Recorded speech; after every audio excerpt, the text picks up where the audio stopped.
दामिनी ने अपना दाहिना हाथ फैक्ट्री में काम करते हुए गंवा दिया था। हाँ सर, मशीन में आ गया था मेरा हाथ, इसलिए हमने इसे ये लूक आर्म लगाया है, जिसका कंट्रोल इंसानी दिमाग के पास ही है। एक नकली बाजू इंसानी दिमाग के जरिए काम कर रहा है, मगर कैसे? सर, साइंस ने बहुत तरक्की कर ली है। ये योला यानी लूक आर्म अपने आप में एक नया और पहला आविष्कार है। मान लीजिए इसमें एक चिप है, या यूँ कहिए इसमें एक सॉफ्टवेयर है जो इंसान के दिमाग की फ्रीक्वेंसी को पकड़कर ठीक वैसे ही काम करता है जैसे एक नॉर्मल ह्यूमन बीइंग का हैंड, उठना, बैठना, चलना, ये सभी कमांड्स को समझता है। ग्रेट, साइंस ने वाकई बहुत तरक्की की है। वाकई robotic arm.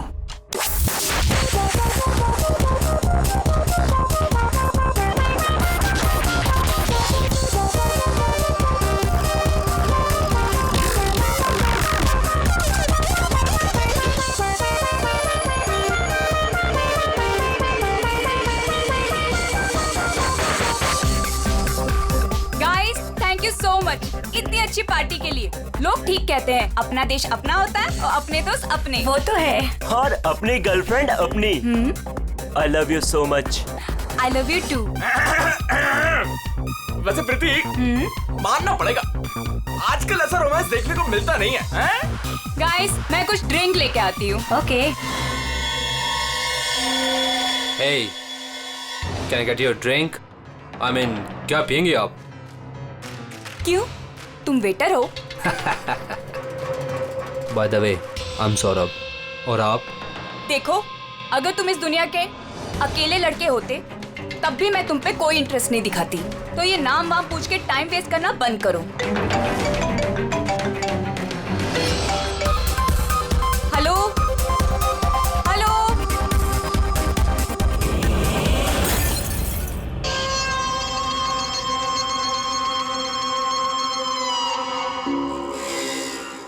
Hello? Hello?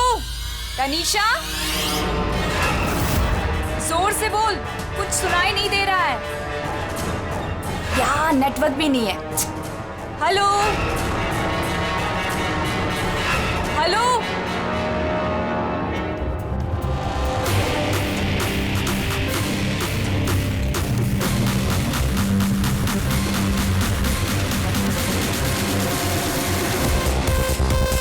Can you hear me? Tanisha? Network कैसे चला गया?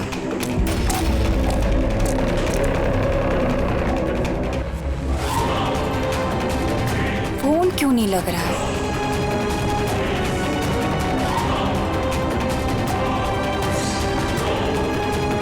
हेलो आयशा, आयशा तुम्हें मेरी आवाज आ रही है?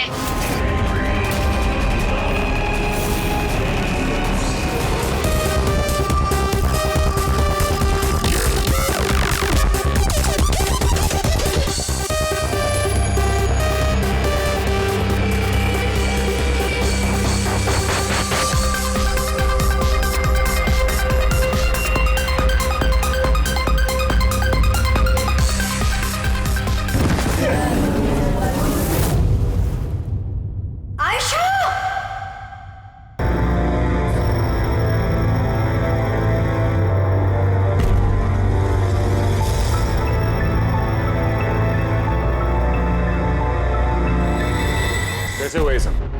हाँ? पता नहीं सर, ये सब कैसे हुआ। एक कॉल अटेंड करने के लिए बाहर गई और जब वापस आई तो ये सब। तुम्हारे अलावा और कौन कौन दोस्त है आयशा के यहाँ पे? सर, ये प्रीति और ये विशाल है सर, आयशा का बॉयफ्रेंड। देख के लगता है कि आयशा का किसी के साथ हाथापाई तो नहीं हुई है। ये फोन रिसीव करने के लिए बाहर गई और वहां पहले से खूनी इसका इंतजार कर रहा होगा। मतलब सर, ये खूनी ने सब प्लानिंग करके किया? नहीं पंकज, ये प्लान मर्डर तो नहीं लगता, क्योंकि अगर प्लान किया होता तो उसने किसी और हथियार का इस्तेमाल किया होता, ना कि कांच का। मतलब अचानक यहाँ पे कोई गुस्सा हो गया होगा आयशा पे और मार दिया होगा।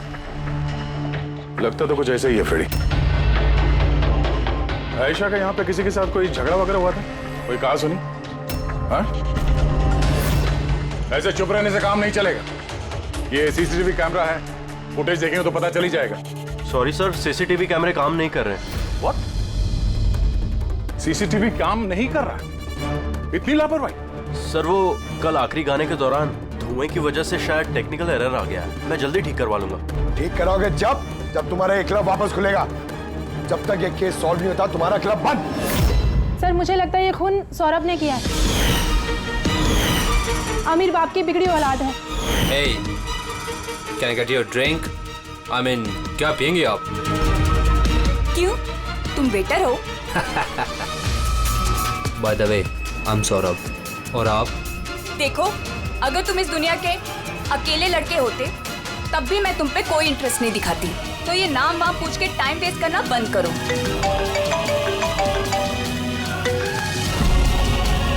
और जब आयशा ने उसे टेढ़ा जवाब दिया तो वो गुस्से में उसके पीछे पीछे बाहर तक गया था। सौरभ का? सर वो तो नहीं है। तुमसे कहा था ना मैंने, कोई भी इस क्लब से बाहर नहीं जाएगा। सर जाने नहीं दिया, शायद वो जुर्म करने के बाद ही चला गया, आयशा के अंदर आने से पहले। आयशा और सौरभ बाहर किस तरफ गए थे? सर उस तरफ।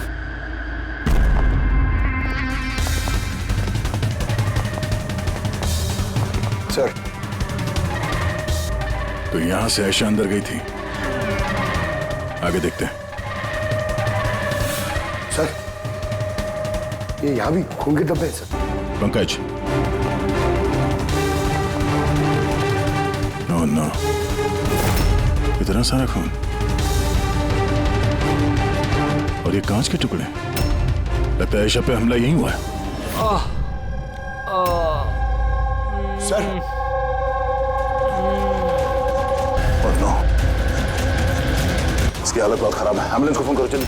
इस क्लब में इतने सारे लोगों के बीच एक लड़की का खून हो जाता है। बाउंसर्स का अता पता नहीं, सीसीटीवी कैमरा है पर काम नहीं कर रहा। और तो और यहाँ पे किसी ने कुछ होते हुए देखा नहीं है ना। कमाल की बात।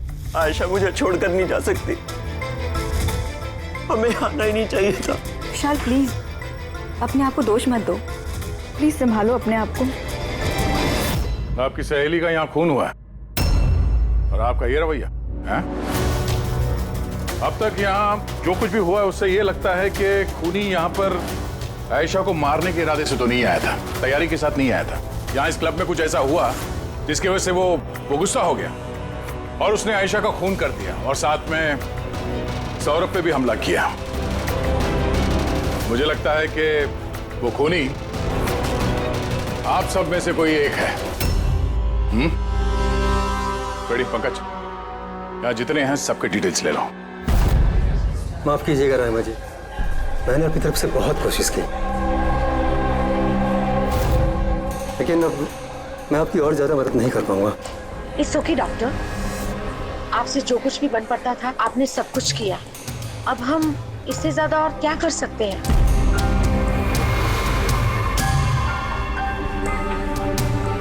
What happened, doctor? आप ठीक है ना? Yeah, I'm fine. अनईजी सा फील हो रहा है। Excuse me. कहाँ जा रहे हैं आप? मैं जरा वॉशरूम होकर आता हूँ। तनिषा, आयशा की मौत से पहले तुम्हारी उसके साथ फोन पर बात हुई है ना? तो क्या उस फोन कॉल के बारे में हमें कुछ डिटेल में बता सकती हो? सर डिस्को में म्यूजिक लाउड होने की वजह से ना मैं ज्यादा कुछ सुन नहीं पाई। हाँ, पर उसको ये कहते हुए सुना। क्या हो रहा है, बता क्यों नहीं रहे हो? दर्द हो रहा है क्या? डॉक्टर के पास लेके जाओ। ये क्या कर रहे हो तुम? मतलब आयशा ये सब उस खूनी से कह रही थी? सर उससे भी ज्यादा हैरानी की बात तो ये है कि आयशा का खूनी उसे कह रहा था वहां से भागने के लिए। बड़ी अजीब बात है। खूनी आयशा को भागने के लिए कहता है और आयशा को खूनी की चिंता है। तनिषा एक बात बताओ, क्या उस आवाज को पहचान सकोगी जिससे आयशा बात कर रही थी? नहीं सर। सर लेकिन अगर खूनी को आयशा की इतनी चिंता है तो फिर उसने उसे मारा क्यों? वही तो, खूनी को विक्टिम की चिंता है और विक्टिम को खूनी की चिंता।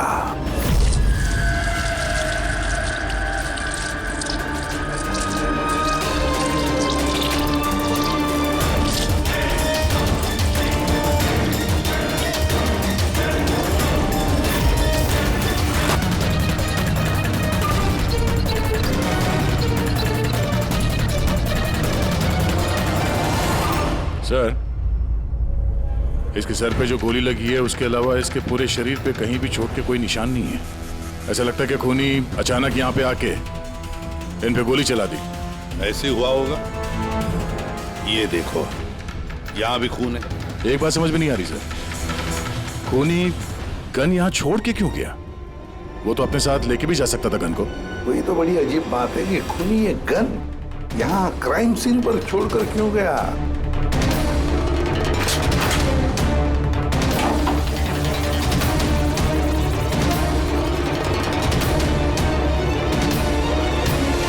सर,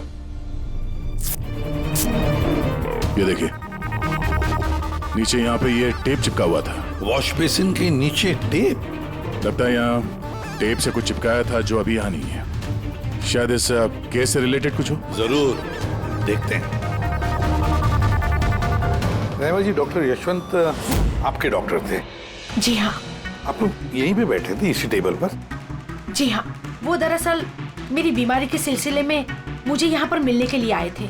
बहुत ही अच्छे और नेक दिल इंसान थे। आज जब आप उनसे बात कर रही थी तो आपको लगा कि किसी बात को लेकर वो परेशान थे? परेशान तो नहीं, लेकिन हाँ, अचानक उनकी तबीयत खराब हो गई थी मेरे सामने और वो एक्सक्यूज मी बोल के वॉशरूम के लिए चले गए। मैं तो सोच भी नहीं सकती थी कि ऐसा कुछ हो जाएगा। सर, ये कॉफी शॉप के मैनेजर है। यहाँ के भी सीसीटीवी कैमरे काम नहीं कर रहे। सर 2 घंटे पहले तक तो काम कर रहे थे, पर अचानक कोई टेक्निकल प्रॉब्लम हो गई, इसलिए इंजीनियर को बुलाया हमने।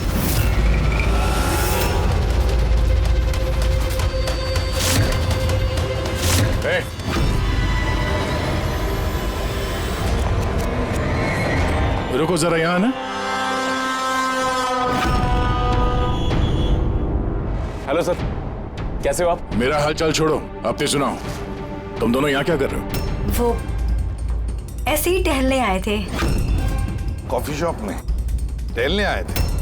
कल रात तुम्हारी सहेली का खून हो गया, तुम्हारा दूसरा दोस्त रो रो के उसका बुरा हाल है, और तुम दोनों यहाँ कॉफी शॉप में टहलने आए। तो यहाँ पर भी एक खून हो गया।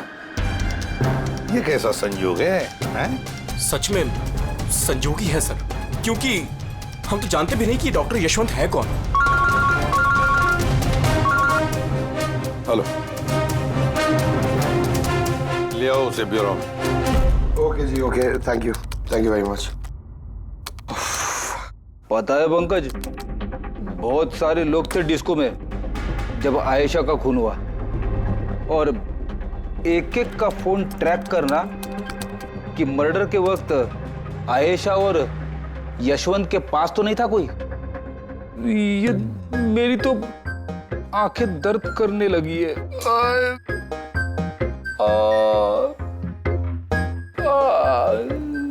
अरे ये साइलेंट को आंख पे लगाना बंद करो फ्रेडी सर। 50 और लोगों के नंबर है जिन्हें ट्रैक करना है, ये काम शुरू करो। ये क्या है? सौरभ, अब कैसी है तबीयत तुम्हारी?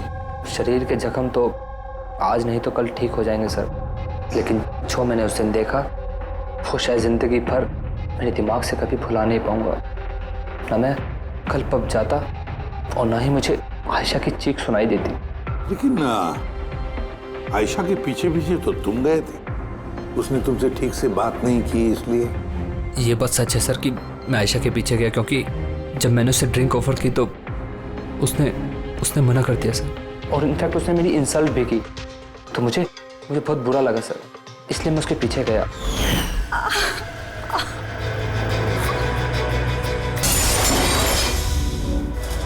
और फिर? मुझे अभी भी याद है कि सर जब मैंने उसकी कलाई पकड़ी तो बिल्कुल भी नॉर्मल नहीं थी, वो आम इंसानों जैसी कलाई थी ही नहीं। मुझे बिल्कुल अजीब सा एहसास हुआ सर।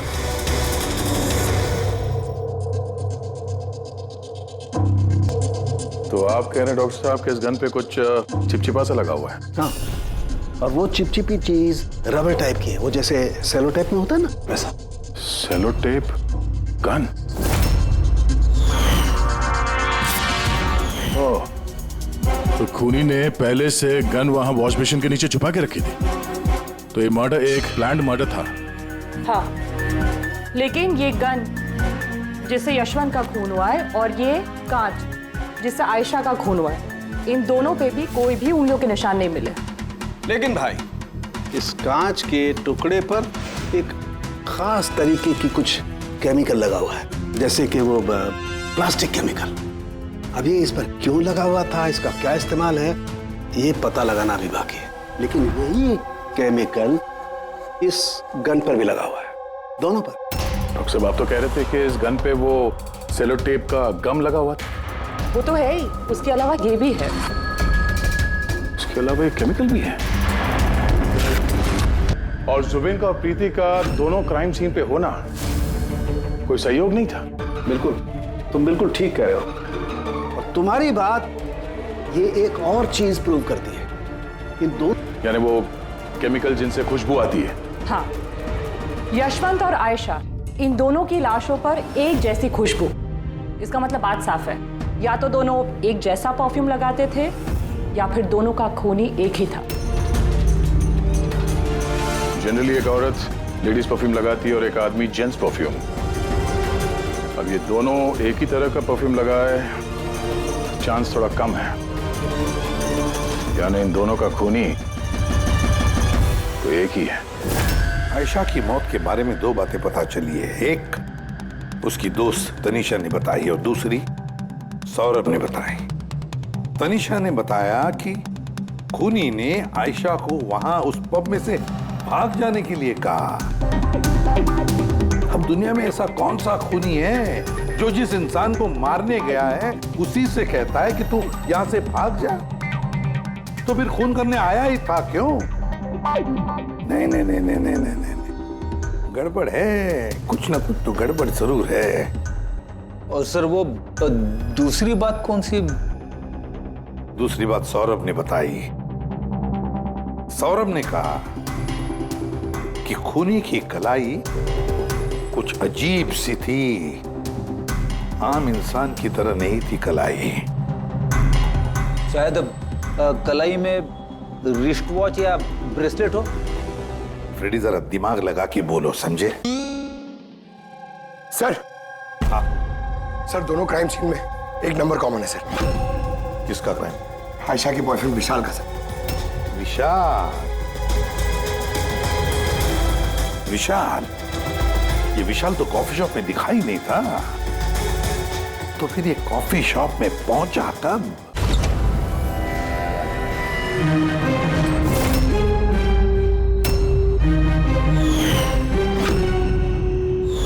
रहमा जी, आप और यहाँ? अब सर, ये मेरा ही घर है, लेकिन आप लोग यहाँ पर कैसे? डॉक्टर यशवंत के खूनी के बारे में कुछ पता चला?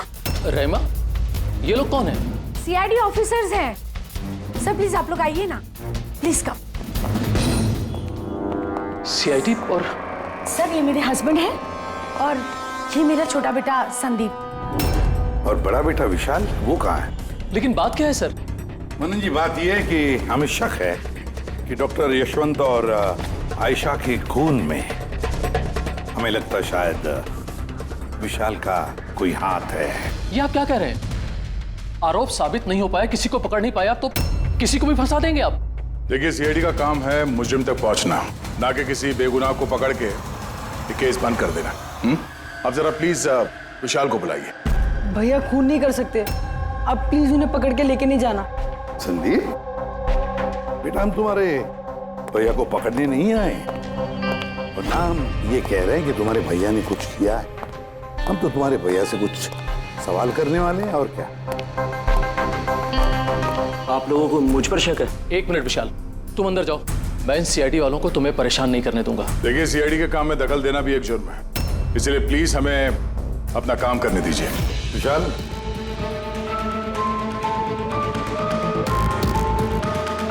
डॉक्टर यशवंत की मौत हुई थी कैफे में और तुम उस वक्त उस कैफे में थे। क्यों, किस लिए गए थे तुम? सर, मैं तो वहां पर जुबेन और प्रीति से मिलने गया था। मुझे नहीं पता था कि यशवंत अंकल वहां पर मम्मी से मिलने आने वाले हैं। आयशा के साथ तुम्हारी अनबन चल रही थी ना? मुझे बहुत बड़ा सदमा लगा है उसकी मौत का। पता नहीं उसके बिना मेरी लाइफ अब कैसे कटेगी। मैं कुछ दिन अकेला रहना चाहता हूँ। ठीक है, जा सकते हो तुम।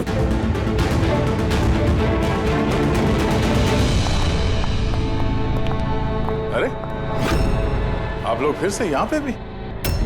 कभी कभी अपने घर पे जाते हो कि नहीं? हमेशा विशाल के आसपास ही नजर आते हैं। नहीं सर, ऐसी कोई बात नहीं है। एक्चुअली बहुत उदास है ना आजकल, तो हमने सोचा कि उसके साथ ही रहें। बहुत जिगरी दोस्ती है, हाँ? जुबीन, प्रीति, विशाल, कड़ी नजर रखनी पड़ेगी इन तीनों पर।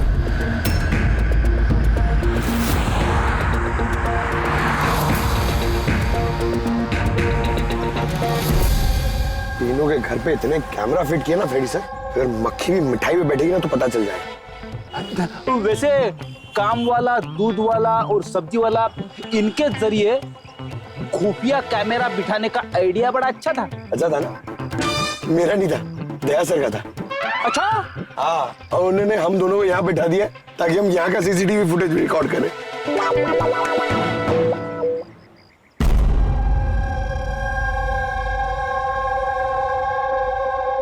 अरे बॉस, एक बहुत ही बड़ा सुराग हाथ लगा है जो इस केस की जड़ तक पहुंचा सकता है हमें। तू तो कब बताएगा? अरे बता रहा हूं ना। तो फिर बताना जल्दी यार। अरे यार सांस तो लेने दो। तुम्हें याद है वो टूटे हुए ग्लास पर और गन पर मुझे वो प्लास्टिक केमिकल मिला था? हाँ सर, क्या है वो केमिकल? वो है ग्राफीन, जो नकली चमड़ी, आर्टिफिशियल स्किन बनाने के काम में आता है। Artificial skin? हाँ। Prosthetic skin. Prosthetic skin.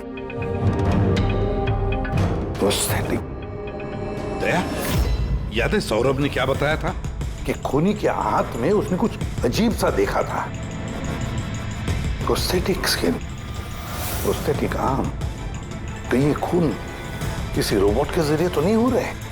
ऐसा खूनी का यूं मदद मांगना, कैसा तो नहीं कि ये खून अनइंटेंशनली हो रहे हैं बिना चाहे? नहीं दया, बिना चाहे खून कैसे हो सकता है? रही बात इस रोबोटिक आर्म की, ये रोबोटिक आर्म तो किसी के इशारे पर ही चलेगी ना।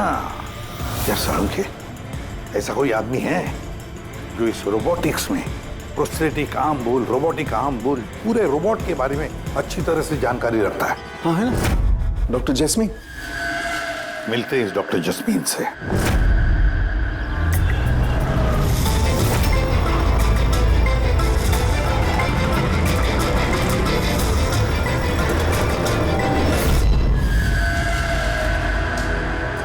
डॉक्टर जैस्मीन, हम ये जानना चाहते हैं कि अगर ये ऐसा वाला प्रोस्थेटिक हाथ लगाया हो, रोबोटिक आर्म, तो क्या वो आर्म, वो हाथ किसी दूसरे के इशारे पर काम कर सकता है? मतलब नकली बाजू लगाया गया है ए को, लेकिन इस बाजू से क्या काम करवाना है इसका कंट्रोल ए के पास नहीं बल्कि बी के पास है। क्योंकि हमें शक है कि इस केस में खूनी खून अपनी मर्जी से नहीं कर रहा है, कोई और उससे करवा रहा है। सर, ये सुनने में जितना मुश्किल है दरअसल नामुमकिन नहीं है। जैनिश, जरा दामिनी को अंदर भेजो। हाँ, वही मरीज जिसका कल टेस्ट हुआ था। मरीज?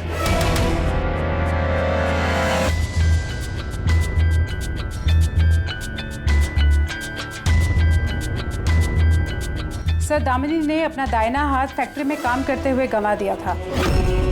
हाँ सर, मशीन में आ गया था मेरा हाथ, इसलिए हमने इसे ये लू काम लगाया है जिसका कंट्रोल इंसानी दिमाग के पास ही है। एक नकली बाजू इंसानी दिमाग के जरिए काम कर रहा है, मगर कैसे?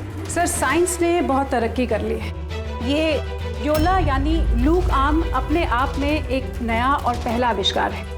मान लीजिए इसमें एक चिप है, या यूँ कहिए इसमें एक सॉफ्टवेयर है जो इंसान के दिमाग की फ्रीक्वेंसी को पकड़कर ठीक वैसे ही काम करता है जैसे एक नॉर्मल ह्यूमन बीइंग का हैंड, उठना, बैठना, चलना, ये सभी कमांड्स को समझता है। ग्रेट, साइंस ने वाकई बहुत तरक्की की है। वाकई रोबोटिक आर्म।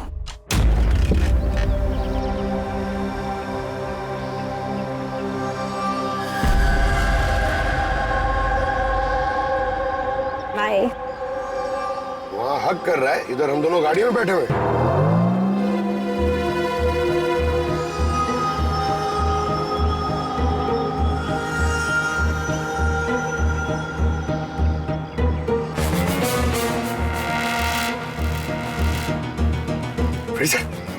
विशाल तो प्रीति के घर जा रहे हैं।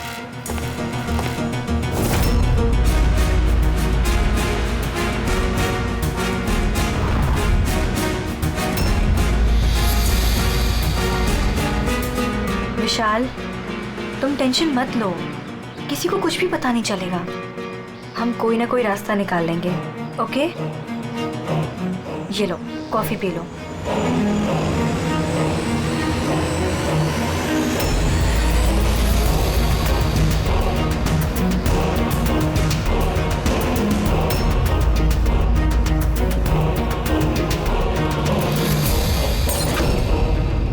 विशाल, Preeti, are you okay? Preeti बाहर।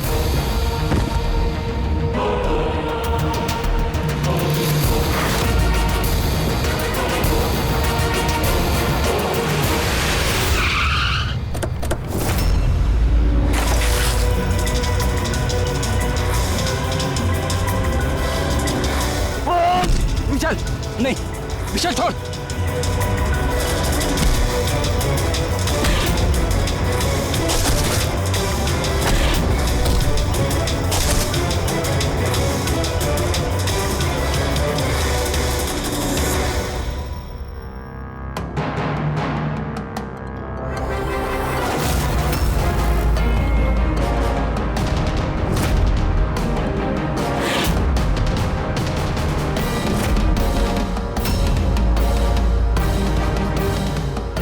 मैं मानता हूँ आयशा और डॉक्टर यशवंत का खून मेरे ही हाथ से हुआ था।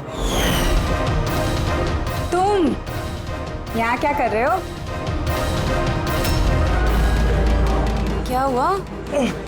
क्या हो रहा है ये? मुझे नहीं पता क्या हो रहा है मेरे हाथ को। कुछ प्रॉब्लम? क्या हो रहा है बता क्यों नहीं रहे हो? डॉक्टर के पास लेके जाओ। ये क्या कर रहे हो? ये क्या कर रहे हो? आयशा भागो यहाँ से, भागो! मैं बोलता हूँ ना भागो! आयशा!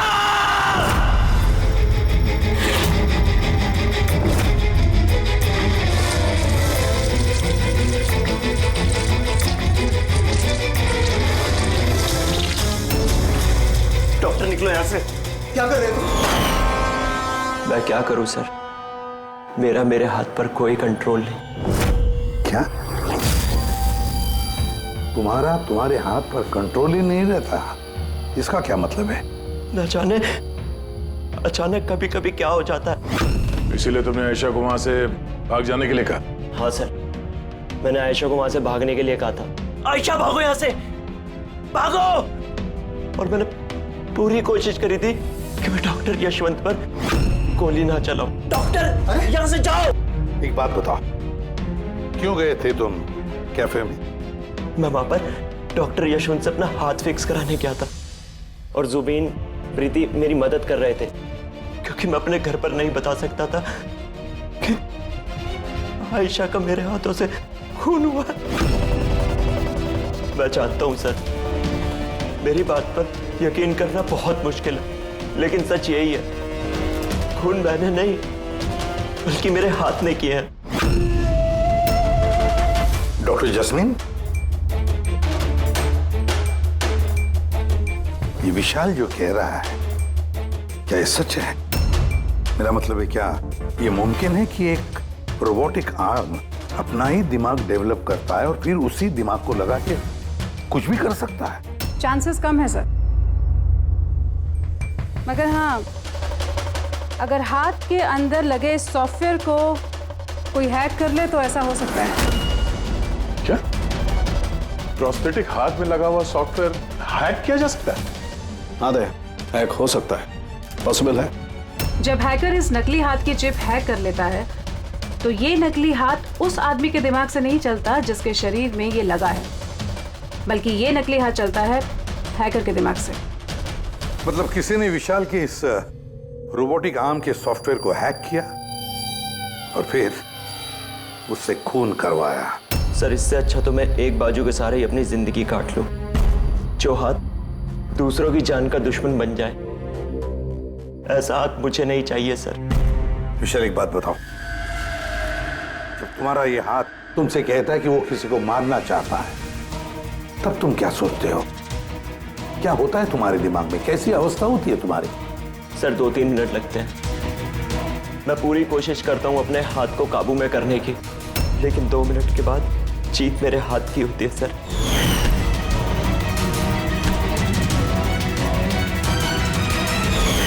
चिंता मत करो, अब हम तुम्हारे इस रोबोटिक आर्म के अंदर एक ट्रांसमीटर फिट करेंगे, जिससे हमें पता चलेगा कि वो किसी को मारना चाहता है या फिर किसी और से उसे इशारा मिल रहा है कि जाकर खून करो। ये भी हमें पता चल जाएगा। वैसे एक बात बताओ विशाल, ये तुम्हारा असली हाथ गंवाया कैसे? सर मैं पिछले साल खंडाला जा रहा था और एक रोड एक्सीडेंट।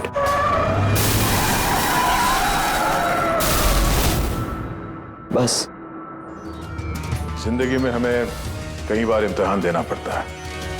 सर मेरे इम्तिहान तो खत्म होने का नाम ही नहीं ले रहे हैं। जब नकली हाथ के साथ जिंदगी जीने की आदत डाली तो उसी नकली हाथ ने मेरी जिंदगी बर्बाद कर दी।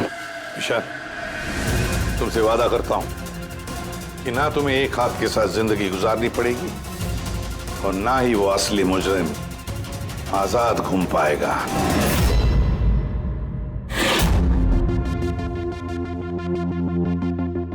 विशाल, मुजरिम ने पहले विशाल से आयशा का खून करवाया। आयशा जिससे विशाल बेहद प्यार करता था। फिर खून करवाया डॉक्टर यशवंत का, जो विशाल की मदद करते थे।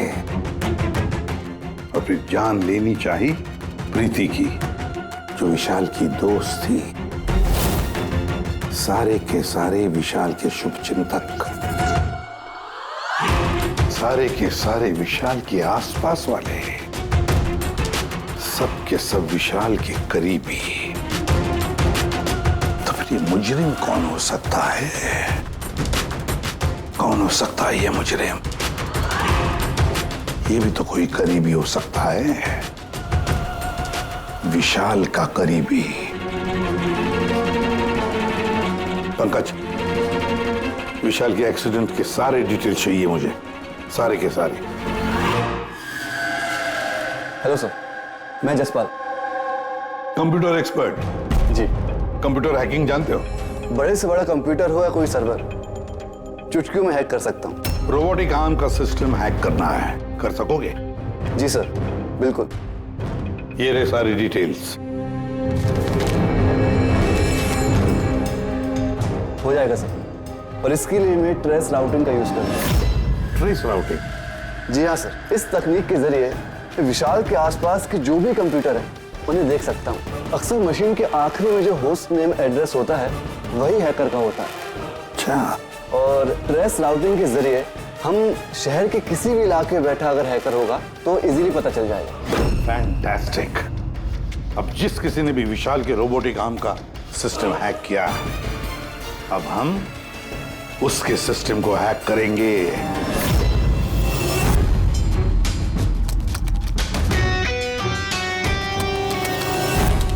ये देखिए सर, इस वक्त विशाल के आसपास ये सारे कंप्यूटर चालू हैं और इन्हीं में से एक कंप्यूटर है उस हैकर का।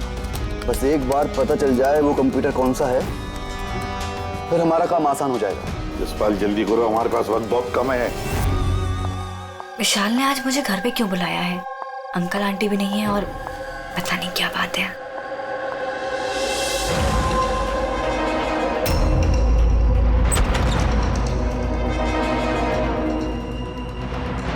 विशाल, विशाल। प्रीति, यार तुम जानते हो तुम्हें मुझसे खतरा है, उसके बाद भी तुम यहाँ पे दोबारा आ गई। विशाल, तुमने तो मुझे फोन करके यहाँ बुलाया। मैंने? हाँ। मैंने कब बुलाया? तुमने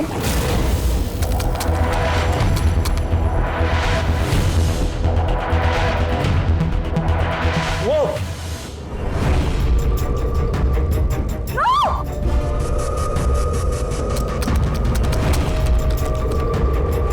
भागो यहाँ से।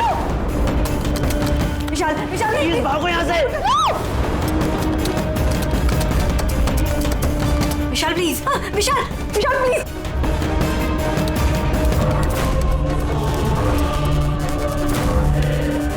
यस सर, उस हैकर की लोकेशन मिल गई है।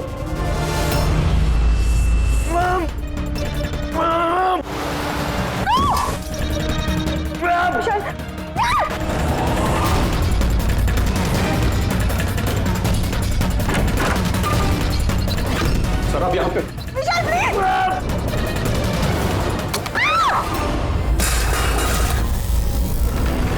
बहुत हो गई हैकिंग।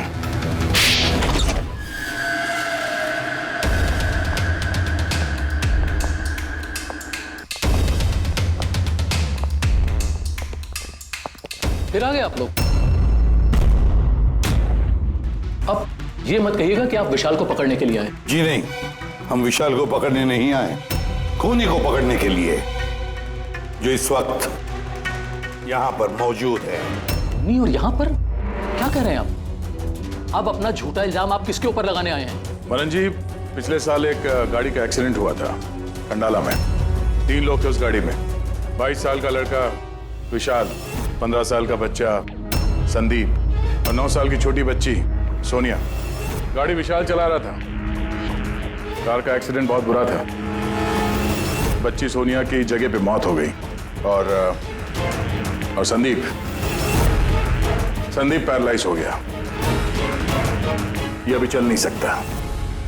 ये सब आपको कैसे पता चला अंकल? इस एक्सीडेंट में सबसे कम चोट लगी विशाल को। हालांकि जो चोट लगी वो कम नहीं, विशाल को अपना हाथ गंवाना पड़ा। वैसे विशाल आपका सौतेला बेटा है ना? सर विशाल मेरे लिए सके से भी बढ़कर है। सर आई रिक्वेस्ट यू, आप विशाल के लिए सौतेला शब्द यूज मत कीजिए सर। आई एम सॉरी मनन जी। काश सभी माता पिता आप जैसा विचार करते हैं। काश रहमा जी ऐसा विचार करती है ना रहमा जी?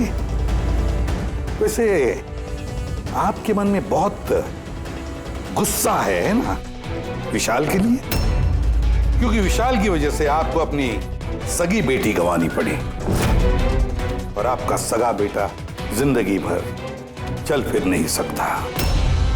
आप क्या कहना चाहते हैं? हम क्या कहना चाहते हैं वो अभी पता चल जाएगा। पंकज,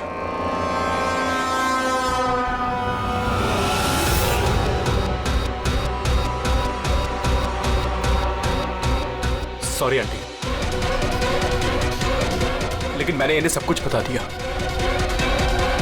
कि आप ही के कहने पर मैंने ये सब किया। मैंने उन सॉफ्टवेयर्स को हैक किया था और मैंने सभी जगहों की सीसीटीवी कैमरास को भी हैक करके बंद किया।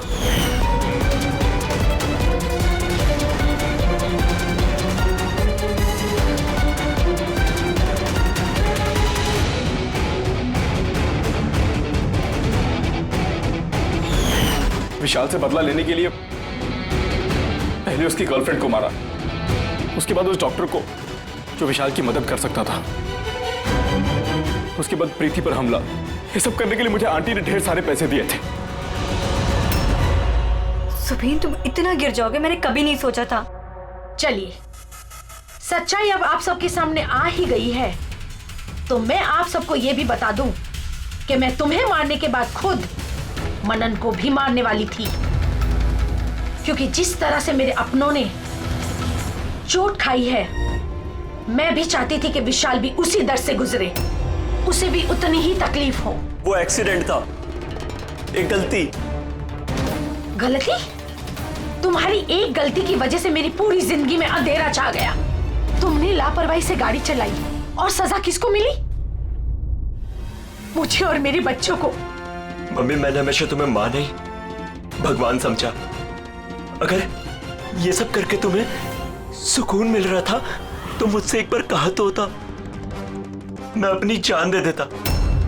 मुझे तुम्हारी जान नहीं चाहिए थी, मैं तो तुम्हें जीते जी दुख भरी जिंदगी देना चाहती थी। और आप सब मुझे दोष नहीं दे सकते, क्योंकि मैंने जो कुछ भी किया वो मैंने ममता के लिए किया। रहमा जी, मां इतना हल्का शब्द नहीं जो किसी औरत को मुजरिम बना दे। अरे मां तो वो होती है जो सिर्फ अपने ही नहीं दूसरों के बच्चों को ममता, प्यार और स्नेह से देखती है। विशाल भले तुम्हारा सगा बेटा नहीं था, लेकिन बेटा तो था ना वो, तुम्हारे परिवार का हिस्सा था वो। कोई मां अपने बेटे से बदला कैसा ले सकती है? हाँ? वो भी इस तरह का बदला। दो लोगों को जाने गंवाई पड़ी। नहीं रायमा जी, बहुत गलत किया तुमने, बहुत गलत। कानून तुम्हें कभी माफ नहीं करेगा, कभी माफ नहीं करेगा। कड़ी से कड़ी सजा होगी तुम्हें।